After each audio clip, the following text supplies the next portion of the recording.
ಎಲ್ಲರಿಗೆ ನಮಸ್ಕಾರ. ಬ್ಲೌಸ್ ಫಾಸ್ಟಾಗಿ ಸ್ಟಿಚಿಂಗ್ ಮಾಡಬೇಕು ಅಂದರೆ, ಸ್ವಲ್ಪ ನೀಟಾಗಿ ಫಿನಿಶಿಂಗು ಬರಬೇಕಾದ್ರೆ, ನಾನಿದು ಮೊದಲು ಒಂದು ವಿಡಿಯೋದಲ್ಲಿ ಒಂದು ಅರ್ಧ ಗಂಟೆಲಿ ಬ್ಲೌಸ್ ಸ್ಟಿಚಿಂಗ್ ಮಾಡ್ಬೋದು ಅನ್ನೋದು ಹೇಳಿದ್ದೆ.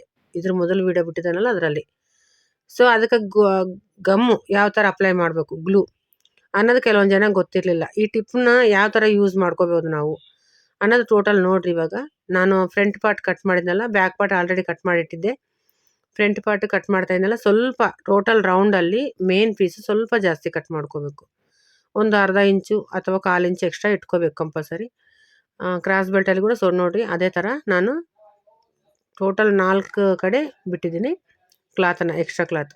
ಇವಾಗ ಲೈನಿಂಗ್ ಏನಿದೆಯಲ್ಲ ಅದನ್ನು ನೋಡಿರಿ ಆಪೋಸಿಟಲ್ಲಿ ನಾನು ಮಾರ್ಕಿಂಗ್ ಹಾಕಿರೋದು ಏನಿದೆಯಲ್ಲ ಅದನ್ನು ರಿವರ್ಸಲ್ಲಿ ಹಾಕಿದ್ದೀನಿ, ಸರಿನಾ? ಯಾಕಂದರೆ ನಾವು ಡಾಟ್ಸ್ಗೆ ಮಾರ್ಕಿಂಗ್ ಹಾಕಿರೋದು ಮೇಲಿದ್ದರೆ ಅದು ಕ್ಲಾತ್ ಮುಚ್ಕೊಂಡು ಹೋದ್ಮೇಲೆ ಡಾಟ್ಸ್ ನಮಗೆ ಮಾರ್ಕಿಂಗ್ ಗೊತ್ತಾಗಲ್ಲ. ಅದಕ್ಕೋಸ್ಕರ ನಮ್ಗೆ ಕಾಣಿಸ್ಬೇಕಂದ್ರೆ ಉಲ್ಟಾ ಹಾಕೋಬೇಕು. ಇವಾಗ ಗ್ಲೂ ತೊಗೋಬೇಕು, ಫ್ಯಾಬ್ರಿಕ್ ಗ್ಲೂ ಅಂತ ಸಿಗುತ್ತೆ. ಇದು ಕೋನಲ್ಲಿ ಬರುತ್ತೆ, ಮತ್ತು ಇದು ಈ ಥರ ಡಬ್ಬಿದೊಳ್ತ ಬರುತ್ತೆ. ಚಿಕ್ಕ ಚಿಕ್ಕ 10 ರೂಪಾಯಿದು ಕೂಡ ಒಂದು ಸಿಗುತ್ತೆ.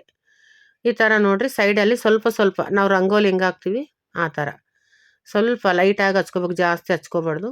ಯಾಕಂದ್ರೆ ಫಾಸ್ಟಾಗಿ ಮೂಮೆಂಟು ಬ್ಲೌಸ್ ಸ್ಟಿಚಿಂಗ್ ಅನ್ನೋದು ಫಾಸ್ಟಾಗಿ ಆಗುತ್ತೆ. ನಾವು ಡಾಟದ ಪಾಯಿಂಟ್ ಇರುತ್ತಲ್ಲ, ಆ ಪಾಯಿಂಟಲ್ಲಿ ಒಂದೊಂದು ಡ್ರಾಪು ನಾವು ರಂಗೋಲಿ ಹಾಕ್ಬೇಕಾದ್ರೆ ಚುಕ್ಕೆ ಹೆಂಗೆ ಇಡ್ತೀವಿ ಆ ಥರ ಇಟ್ಕೊಂಡು ಇದ್ರ ಮೇಲೇ ಮೇನ್ ಪೀಸು ಈ ಥರ ಹಾಕಿ ಕೈಲಿಂದ ನೀಟಾಗಿ ಪ್ರೆಸ್ ಮಾಡ್ಕೋಬೇಕು. ಯಾಕಂದರೆ ಐರನ್ ಬಾಕ್ಸ್ ಇದ್ದರೆ ಐರನ್ ಬಾಕ್ಸ್ಲಿಂದ ಮಾಡ್ಬೋದು, ಇಲ್ಲಿಂದ ಕೈಲಿಂದ ಕೂಡ ಮಾಡ್ಕೋದ್ರೆ ಏನಾಗುತ್ತೆ ಅಂದರೆ ಫ್ಯಾಬ್ರಿಕ್ ಲೈನಿಂಗಿಗೆ ಫ್ಯಾಬ್ರಿಕ್ ನೀಟಾಗಿ ಅಟ್ಯಾಚ್ ಆಗುತ್ತೆ. ಆಮೇಲೆ ನಾವು ಇನ್ನೂ ಸ್ಟಿಚಿಂಗ್ ಮಾಡಬೇಕಾದ್ರೆ ಹೊಸ್ದಾಗಿ ಯಾರನ್ನಾಗಲಿ ಅವ್ರಿಗೆ ಹಿಂಗೆ ಈ ಥರ ಮಾಡ್ಕೊಂಡಿಲ್ಲ, ಡೈರೆಕ್ಟಾಗಿ ನಾವು ಮಿಷಿನ್ ಮೇಲೇ ಹಚ್ಕೋಬೇಕು, ಲೈನಿಂಗ್ ಅಟ್ಯಾಚ್ ಮಾಡಬೇಕಾದ್ರೆ ಸ್ವಲ್ಪ ಎಲ್ಲನೂ ರಿಂಕಲ್ಸು ಫೋಲ್ಡು ಆಗೋದು ಈ ಥರ ಆಗುತ್ತೆ. ಬಟ್ ಈ ಥರ ಮಾಡ್ಕೊಂಡ್ರೆ ಏನಾಗುತ್ತೆ ಅಂದರೆ ನಿಮಗೆ ನೀಟಾಗಿ ಎಲ್ಲಿ ರಿಂಕಲ್ಸ್ ಬರೋದು ಏನಾಗೋದಲ್ಲ, ನೀಟಾಗಿ ಬರುತ್ತೆ. ಫಿನಿಶಿಂಗ್ ಕೂಡ ತುಂಬ ನೀಟಾಗಿ, ಹಂಗೆ ಟೈಮ್ನೂ ಸೇವ್ ಆಗುತ್ತೆ. ಇದು ಒಂದು 10 ನಿಮಿಷ ಕೆಲಸ ಅಷ್ಟೇ. ನಾನು ಸ್ಲೀವ್ಸಿಗೆ ಮಾತ್ರ ಹಚ್ಚಿಲ್ಲ, ಫ್ರಂಟ್ ಪಾರ್ಟಿಗೆ, ಕ್ರಾಸ್ ಬೆಲ್ಟಿಗೆ ಮತ್ತು ಬ್ಯಾಕ್ ಪಾರ್ಟಿಗೆ ಹಚ್ಚಿದ್ದೀನಿ. ಸ್ಲೀವ್ಸಿಗೆ ಯಾಕಂದರೆ ಸ್ಲೀವ್ಸ್ ತಿರ್ಗಾಕ್ತೀನಿ, ಸೊ ಅದಕ್ಕೆ ಹಚ್ಕೊಂಡಿಲ್ಲ ಅಷ್ಟೇ ಗ್ಲಮ್ಮು. ಇದು ನಾನು ನಿಮ್ಗೆ ತೋರ್ಸೋಕ್ಕೋಸ್ಕರ ತೋರಿಸ್ತಾ ಇದ್ದೀನಿ. ನಾನು ಇದು ಸ್ಟಿಚ್ ಮಾಡಲ್ಲ, ನಮ್ಮ ಟೈಲರ್ ಸ್ಟಿಚ್ ಮಾಡ್ತಾನೆ. ಬಟ್ ನಿಮ್ಗೆ ತೋರಿಸ್ಬೇಕು, ನಿಮ್ಗೆ ಯಾವ ಥರ ಹಚ್ತಾರೆ ಗಮ್ಮು ಅನ್ನೋದು ಗೊತ್ತಿಲ್ಲ. ಕಾಮೆಂಟ್ ತುಂಬ ಮಾಡಿದರು.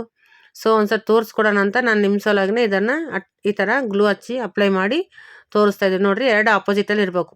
ನೋಡಿದ್ರೆ ಈ ಥರ ಮತ್ತೆ ಉಲ್ಟಾ ಹಚ್ಕೊಂಡ್ರೆ ಪ್ರಾಬ್ಲಮ್ ಆಗುತ್ತೆ. ನೋಡಿರಿ ನಾನು ಯಾವ ಥರ ಹಾಕಿದ್ದೀನಿ ಇದೇ ಥರನೇ ನೀವು ಗ್ಲೂನ ಅಪ್ಲೈ ಮಾಡಬೇಕಾಗುತ್ತೆ, ಹಚ್ಚಬೇಕಾಗುತ್ತೆ, ಗಮ್ಮನ್ನ ಹಚ್ಚಬೇಕಾಗುತ್ತೆ. ಇವಾಗ ನೋಡಿರಿ ಕ್ರಾಸ್ ಬೆಲ್ಟು ಆಪೋಸಿಟು ನೋಡಿದ್ರೆ ಈ ಥರನೇ ಯಾವುದಾಗಾದ್ರೆ ಫ್ರಂಟ್ ಪಾರ್ಟ್ ಆಗಲಿ, ಸ್ಲೀವ್ಸ್ ಆಗಲಿ, ಮತ್ತು ಕ್ರಾಸ್ ಬೆಲ್ಟ್ ಆಗಲಿ ಎಲ್ಲನೂ ಆಪೋಸಿಟಲ್ಲಿ ಅಟ್ಯಾಚ್ ಮಾಡ್ಕೋಬೇಕಾಗುತ್ತೆ. ಇಲ್ಲಾಂದರೆ ಒಂದೇ ಕಡೆ ಅಟ್ಯಾಚ್ ಮಾಡ್ಕೊಂಡ್ರೆ ಉಲ್ಟಾ ಆಗಿಬಿಡುತ್ತೆ, ಮತ್ತು ಕರೆಕ್ಟಾಗಿ ಸ್ಟಿಚಿಂಗ್ ಮಾಡಬೇಕಾದ್ರೆ ಅದು ಸರಿ ಆಗೋಲ್ಲ ನಿಮಗೆ.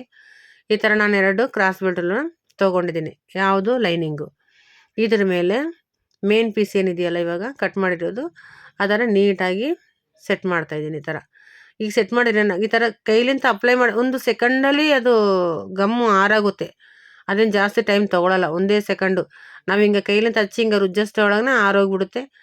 ಜಾಸ್ತಿ ಹಚ್ಬಾರ್ದು, ಜಾಸ್ತಿ ಹಚ್ಚಿದ್ರೆ ಏನಾಗುತ್ತೆ ಅಂದರೆ ಗ್ಲೂ ಎಲ್ಲ ಕಡೆ ಸ್ಪ್ರೆಡ್ ಆಗಿ ಒಂದು ವೇಳೆ ಕ್ಲಾತ್ ತೆಳುವಿದ್ರೆ ಅದ್ರ ಒಳಗಡೆ ಅಂತ ಕಾಣಿಸ್ಕೊಳ್ಳೋ ಚಾನ್ಸಸ್ ಇರ್ತವೆ. ಮತ್ತು ಆಮೇಲೆ ನೀವೇ ಕಾಮೆಂಟ್ ಹಾಕಿ, ನೀವು ಹೆಂಗೆ ಹೇಳಿದ್ರೆ ಮೇಡಮ್ ಮತ್ತೆ ಈ ಥರ ಆಯಿತು ಅಂತ ಅನ್ಬೇಡಿ. ಸೊ ಸೈಡಿಗೆ ಸ್ವಲ್ಪ ಸ್ವಲ್ಪ ನಾನು ಈ ಥರ ಅಪ್ಲೈ ಮಾಡಿ ನಿಮ್ಮ ವಿಡಿಯೋದಲ್ಲಿ ನೋಡ್ತಿರ್ಬೋದು. ಈ ಥರ ಸ್ವಲ್ಪ ಸ್ವಲ್ಪ ಹಚ್ಕೊಂಡು ಇದು ನೋಡಿರಿ ಕಟ್ಟಿಂಗ್ ಮಾಡಿದ್ದೀನಿ ನಾನು. ಕ್ರಾಸ್ ಬೆಲ್ಟನ್ನು ಫ್ರಂಟ್ ಪಾರ್ಟ್ ಆಯಿತು. ಈಗ ಬ್ಯಾಕ್ ಪಾರ್ಟ್ಗೆ ಹೋಗೋಣ. ಕ್ರಾಸ್ ಬೆಲ್ಟ್ ಆಯಿತು, ಬ್ಯಾಕ್ ಪಾರ್ಟ್ ಕೂಡ ಅಷ್ಟೇ ನೀಟಾಗಿ. ಯಾಕಂದರೆ ಹೆಮ್ಮಿಂಗ್ ಪಟ್ಟಿಗೆ ಬ್ಯಾಕ್ ಸೈಡ್ ಬೆನ್ನಿಗೆ ಹೆಮ್ಮಿಂಗ್ ಪಟ್ಟಿ ಕೊಟ್ಟರೆ ಏನಾಗುತ್ತೆ ಅಂದರೆ ಶೋಲ್ಡರ್ ಡ್ರಾಪ್ ಆಗೋಲ್ಲ. ಕೆಲವೊಂದು ಏನೇನು ಮಾಡ್ತಾರೆ ಅಂದರೆ ಕೆಲವು ಜನಗಳಿಗೆ ಗೊತ್ತಾಗ್ಲಾರ್ದ ತಿರ್ಗಾಕ್ಬಿಡೋಣ ಏನಾಗುತ್ತೆ ಅಂದರೆ ಬೆನ್ನು ಎತ್ಕೊತದೆ, ಅದಕ್ಕೆ ಗ್ರಿಪ್ಪು ಸಿಗಲ್ಲ. ಫಸ್ಟು ನಾವು ವೆಸ್ಟುನಲ್ಲೇ ಟೈಟ್ ಇದ್ದರೆ ಬ್ಲೌಸ್ ಅಂಬೋದು ಮೇಲೆ ಎತ್ಕೊಳ್ಳಾರ್ದಂಗೆ ಇರುತ್ತೆ. ಮೇಲೆ ಎತ್ಕೊಳ್ಳಾರ್ದಂಗೆ ಇದ್ದರೆ ಶೋಲ್ಡರು ಗ್ರಿಪ್ ಇರುತ್ತೆ. ವೆಸ್ಟಲ್ಲಿ ಲೂಸ್ ಆದರೆ ಮೇಲೆ ಎತ್ಕೊಂಡಿರಲ್ಲ, ಆವಾಗ ಶೋಲ್ಡ್ರ್ ಬಳಿ ಮೇಲೆ ಬಂದುಬಿಡುತ್ತೆ. ಅದಕ್ಕೆ ಶೋಲ್ಡರ್ ಡ್ರಾಪ್ ಅಂತ ಹೇಳೋದು. ಅದಕ್ಕೆ ಯಾವಾಗಲೂ ಬ್ಲೌಸಿಗೆ ಬ್ಯಾಕ್ ನೆಕ್ಗೆ ಅಂದರೆ ಬ್ಯಾಕ್ ಪಾರ್ಟಲ್ಲಿ ಬೆನ್ನಲ್ಲಿ ಹೆಮ್ಮಿಂಗ್ ಪಟ್ಟಿನ ಕೊಟ್ಕೋಬೇಕು ಕಂಪಲ್ಸರಿ. ಅದು ದಪ್ಪನ ಬಾರ್ಡ್ರ್ ಬಂದಾಗ ಮಾತ್ರ ನಾವು ಇದು ಮಾಡಬೇಕು. ಇದು ನನಗೆ ಪ್ಯೂರ್ ಜಾರ್ಜೆಟ್ ಕ್ಲಾತ್ ನೋಡಿರಿ, ಎಷ್ಟು ತೆಳುವಿದೆ ಕ್ಲಾತು. ಅದು ಬೇರೆ ಅಲ್ಲಾಡ್ತಾ ಇದೆ ಈ ಥರ. ಇಂಥ ಕ್ಲಾತ್‌ಗಳಿಗೆ ಮೇನ್ ನೀವು ಮಾಡಬೇಕಾದ್ರೆ ಲೈನಿಂಗ್ ಅಟ್ಯಾಚ್ ಮಾಡಬೇಕಾದ್ರೆ ತುಂಬ ಕಷ್ಟ ಆಗುತ್ತೆ. ತುಂಬ ಟೈಮ್ ತೊಗೊಂತದೆ ನಿಮಗೆ. ಇದೊಂದು ಈ ಥರ ಒಂದು ಆಲೋಚನೆ ಮಾಡಿ ನೋಡು. ಒಂದು ಟಿಪ್ಪು ಈ ಥರದ ಯೂಸ್ ಮಾಡಿ ನೋಡು. ತುಂಬ ಚೆನ್ನಾಗಿ ಬರುತ್ತೆ ನಿಮಗೆ. ಯಾಕಂದರೆ ನಾನಿವಾಗ ಕೈಲಿಂದ ಮಾಡೋದನ್ನು ತೋರಿಸಿದೆ, ಮತ್ತು ಐರನ್ನಲ್ಲಿ ಮಾಡೋದನ್ನು ತೋರಿಸ್ತಾ ಇದ್ದೀನಿ. ಐರನ್ ಫೆಸಿಲಿಟಿ ಇತ್ತಪ್ಪ ಅಂದರೆ ಐರನ್ ಮಾಡ್ಕೊಳ್ಳಿ. ಇಲ್ಲ ಅಂತಂದರೆ ಕೈಲಿಂದ ರುಜ್ಜಿರಿ ಅಷ್ಟೇ. ನೋಡಿರಿ, ನೀವು ಅಷ್ಟು ಹಾಕಷ್ಟರೊಳಗೆ ಆರೋಗ್ಬಿಡುತ್ತೆ ಅದು. ಸ್ವಲ್ಪ ಹೆಚ್ಚು ಕಡಿಮೆ ಬಂದರೂ ನೀವು ಸೆಟ್ ಮಾಡ್ಕೊಳ್ಳೋಕೆ ಅನುಕೂಲ ಆಗುತ್ತೆ. ಬಟ್ ಮಿಷಿನಲ್ಲಿ ಆ ಅನುಕೂಲ ಬರಲ್ಲ. ಯಾಕಂದರೆ ಪ್ಯೂರ್ ಜಾರ್ಜೆಟ್ ಕ್ಲಾತು, ಸ್ವಲ್ಪ ಲೂಸ್ ಇರೋ ಕ್ಲಾತ್ಗಳು ಇಂಥವೆಲ್ಲ ತುಂಬ ಕಷ್ಟ. ಇದು ನಿಮಗೆ ಟೈಮು ಸೇವ್ ಆಗುತ್ತೆ, ಅದೇ ಥರ ಪ್ರೊಡಕ್ಷನು ಜಾಸ್ತಿ ಆಗುತ್ತೆ. ಅಂದರೆ ನೀವು ಮಾಡೋ ಸ್ಟಿಚಿಂಗ್ನಲ್ಲಿ ಬ್ಲೌಸಸ್ಸು ಒಂದು ಹೆಚ್ಚಿಗೆ ಹೊಲಿಬೋದು. ನೀವು 2 ಹೊಲಿದ್ರೆ ಅಂದ್ಕೊಳ್ಳಿ 3 ಹೊಲಿಬೋದು. ಈ ಥರ ಆಪ್ಷನ್ ನಿಮಗಿದೆ. ತುಂಬ ಚೆನ್ನಾಗಿರುತ್ತೆ. ನೀವು ಎಲ್ಲಿ ಬೇಕಾದ್ರೆ ಬುಕ್ ಸ್ಟಾಲಲ್ಲಿ ಸಿಗುತ್ತೆ ಈ ಗಮ್ಮು, ಈ ಬಾಟಲ್ ಈ ಥರ ಚಿಕ್ಕದು. ಇಲ್ಲ ಫ್ಯಾಬ್ರಿಕ್ಕು ಸೇಲ್ ಮಾಡ್ತಾರಲ್ಲ, ಲೈನಿಂಗು, ಫಾಲ್ಸು, ಥ್ರೆಡ್ಸು, ಆ ಥರ ಅಂಗಡಿಗಳಲ್ಲಿ ಕೂಡ ಸಿಗುತ್ತೆ. ಫಸ್ಟ್ ಒಂದು ಚಿಕ್ಕ ತಂದ್ಕೊಟ್ಟು ಟ್ರೈ ಮಾಡಿ ನೋಡಿರಿ. ನಿಮಗೆ ಯೂಸ್ ಆದರೆ ಮತ್ತೆ ನೆಕ್ಸ್ಟ್ ಬ್ಲೌಸಲ್ಲಿ ಕೂಡ ಮಾಡ್ಕೊಳ್ಳಿ. ಯಾಕಂದ್ರೆ ಟೈಮ್ ಸೇವ್ ಆದರೆ ಒಂದು ಬ್ಲೌಸ್ ಸ್ಟಿಚಿಂಗ್ ಹೆಚ್ಚಿಗೆ ಮಾಡ್ಕೋಬೋದಲ್ಲ. ಸ್ವಲ್ಪ ದುಡ್ಡನ್ನು ಸಂಪಾದನೆ ಮಾಡೋಕ್ಕೂ ಅನುಕೂಲ ಆಗಿರುತ್ತೆ. ನೋಡಿರಿ, ನನಗೆ ಸ್ವಲ್ಪ ರಿಂಕಲ್ಸ್ ಬಂದರೆ ನಮಗೆ ಈಗ ಗೊತ್ತಾಗ್ಬಿಡುತ್ತೆ. ಯಾಕಂದರೆ ಇಂಥ ಲೂಸ್ ಇರೋ ಕ್ಲಾತ್ಗಳು, ಜಾರ್ಜೆಟ್ ಕ್ಲಾತು, ಶಿಫಾನ್ ಕ್ಲಾತ್ಗಳು ಇವೆಲ್ಲನೂ ತುಂಬ ಈ ಥರ ಸ್ಟಿಚಿಂಗ್ ಮಾಡೋಕ್ಕೆ ತುಂಬ ಇರಿಟೇಟ್ ಮಾಡಿಬಿಡ್ತವೆ. ಅಂಥವೆಲ್ಲ ನೀಟಾಗಿ ಮಾಡ್ಕೋಬೋದು ನಾವು. ನೋಡಿರಿ, ಈ ಥರ ಆಯಿತಾ, ಎಲ್ಲ ನೀಟಾಗಿ ಕೂತ್ಕೊಳ್ಳುತ್ತೆ. ಇವಾಗ ಲೈನಿಂಗ್ ಒಂದು 10 ನಿಮಿಷ ಆರಿದ ಮೇಲೆ ಮೇನ್ ಪೀಸನ್ನ ಎಕ್ಸ್ಟ್ರಾ ಏನು ಮಿಕ್ಕಿರುತ್ತಲ್ಲ ಅದನ್ನು ಕಟ್ ಮಾಡಿಕೊಂಡು ನಾವು ಇದು ರಿಮೂವ್ ಮಾಡ್ಕೋಬೇಕು. ವಿಡಿಯೋ ಇಷ್ಟ ಆದರೆ ಒಂದು ಲೈಕ್